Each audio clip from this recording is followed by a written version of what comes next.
What's up? Welcome into your Daily Buckeye Blitz for a football Friday. Every Friday is a football Friday in my house. October 6th, 2023. Welcome in. I appreciate you joining me. Again, something about this microphone makes me burp. Every time I start a show, I sit down here in front of the microphone and I burp. Explain this. Anyways, we're talking 5 keys to a Buckeye victory today. Don't forget, tomorrow I have my I think I got like six picks. I go through and pick go through the top 20 games, and pick 5 or 6 of them every week. So look for that Saturday morning. And then Sunday, of course, I have my instant reaction show. So let's jump into it here. 5 keys to a Buckeye victory. Should probably mention this little nugget. Ohio State under Ryan Day after a bye week has an average margin of victory of 41 points. Yeah, 41 points. Burping and farting all over. I had that issue lately. Why is that? Anyway, 41-point victories after a bye week, regular season, obviously. That's a nice little margin of victory. So Buckeyes get it done in the off week, study up their opponents, make their corrections. This is a little different because it's earlier in the year than normal. Usually we have it, around the midway point or later. So, but yeah. So with that 41-point margin, the Buckeyes are 19.5-point favorites going into this game, over under 58. This is your Fox big nooner. Everybody loves a big nooner on Fox. Maryland's coming in 5-0, 2-0 in the Big Ten, but still not ranked.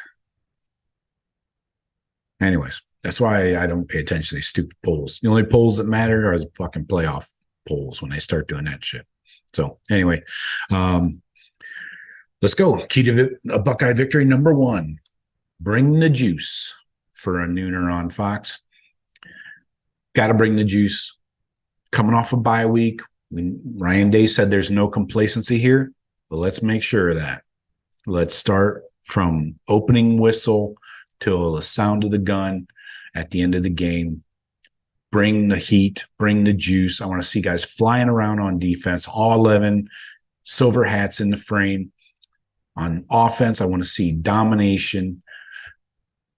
Bring the juice. Let's see guys flying around. Special teams, everything. All right, bring the juice, please. I will not be drinking juice. Anyways, players should be drinking juice. It's good for you. Number 2, key to a Buckeye victory. Secondary in the spotlight. Number 1. This is number 2, but part A. Limit explosive plays in the secondary. You're going to get Talia out there whipping it around. Got to limit these big plays. All right. We're doing well in the secondary. The longest play we have, double checking my PFF stats here, was a 36-yarder. That's the Cam Martinez play he gave up in week 1. I think it was week 1, right? Yeah. Indiana. Yeah. So that is the longest play we've allowed. And it didn't go for a touchdown, at least, thank God. But you see where Cam Martinez ended up, right? Yeah, he's not playing. So let's run through this secondary. Denzel Burke, one of the country's top cornerbacks, grading out at an 83.6. He has 18 targets. Now, Igbinosun is the guy offenses are going to target. And that's why I really need him to be on his toes. He is the target for opposing offenses, is grading out at a 58.6. And remember, 60 is average, just doing your job. So he has 26 targets, leading the team on defense with the most targets, and he's allowed 2 touchdowns. This defense has only allowed 9 points per game on average. So then you got Proctor. Proctor grading out at a 70.5. That's really good for him. 8 targets, 2 catches for a total of 30 yards. Sonny Styles needs to improve a bit, but he's right there with Proctor at a 69.6 pass coverage grade. 3 targets, 3 receptions, but only 23 yards allowed. So again, this is a bend but don't break defense. You can't say that around Ryan Day or Jim Knowles. Don't tell them. Lathan Ransom needs to improve in his coverage. He's tackling well, coming up in run support, but it really was a excellent tackler in that Notre Dame game. But pass coverage, 68.5. That's got to improve. 5 targets, 3 catches, 30 yards. Now, Jordan Hancock is lighting it up here, doing really well in that slot nickel safety corner, or whatever they're going to call it today. He's grading out at 72.5, 11 targets, 7 catches allowed, but only 69 yards. Again, no touchdown. So, guys, in the secondary, this is key. You are in the spotlight. This is going to be all on you. All right. So let's get it done. No explosive plays. Key to a Buckeye victory, number 3, D-line domination. We need pressure from everybody along this D-line. We don't need to blitz all the time. Jim Knowles has dialed that back a ton, and that's good. But we got to get some pressure. You got Tyleek with a sack, Mike Hall with a sack, no sacks. No sacks from Jack and JT. I think they gave JT a TFL on that one on Hartman last week. So, but we need pressure on Talia all day long from the front 4. Bring in the Rushman package with Caden Curry in the middle if you like. I don't care. But we got to get disruption from inside and outside the D-line. And let's rotate early and often. Keep these guys fresh. Bring in Kenyatta, Abor, Caden Curry.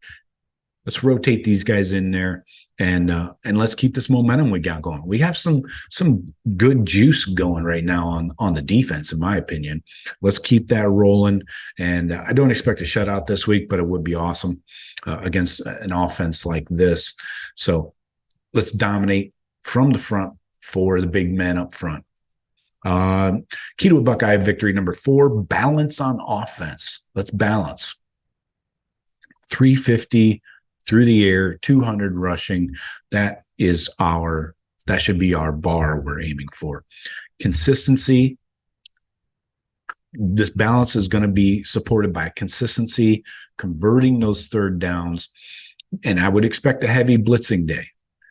Most defensive coordinators are going to blitz an inexperienced quarterback, which Kyle still is, and they're going to sit back in coverage in zone or man coverage, against an experienced quarterback. So Kyle being younger, not younger, but inexperienced, expect a heavy blitzing day. They want to create turnovers. They want to cause mayhem in the backfield. So it's on the O-line to maintain this protection, and let's protect our guy here. And it's on Kyle to attack the secondary. So to maintain that balance on offense, let's get the push up front to maintain the running game, get Trey heavily involved, Chip, and so on. And let's have Kyle attack the secondary, because that is the weakest link. These corners can be had. And obviously we have the best receivers in the country. Let's show the country. Let's show the country. All right. Key to a Buckeye victory, number 5. Let's play the depth. Let's get out to a big lead. We're 19.5-point favorites. Get out to a big lead, play the depth, empty the bench. I want to see, guys kicking up. I want to see Trey having a ice cream cone on the bench by the 4th quarter. Marvin Harrison is having a pretzel, whatever. So let's see Dallin Hayden, Evan Pryor, all the wide receivers. Jelani Thurman, let's get him in the mix. On defense, let's see CJ Hicks, Kai Stokes, all the freshman D linemen, and the safeties. I mean, let's see some of these guys, get them some time in the 4th quarter. And we'll see where these redshirt candidates kind of start to hash out. If you don't see a guy in the 4th quarter of this game, assuming that we're up to a 3, 4, 5 touchdown lead, if you don't see a guy in this game, I would be concerned that he's a redshirt candidate. So anyway, those are my 5 keys to a Buckeye victory. Bring the juice, spotlight on the secondary, D-line domination, balance on offense, and play depth, empty the bench. All right. Let me know what you guys think. If you got anything else you're focused on, hit me in the comments. And I appreciate you as always. Talk to you later. Go Bucks.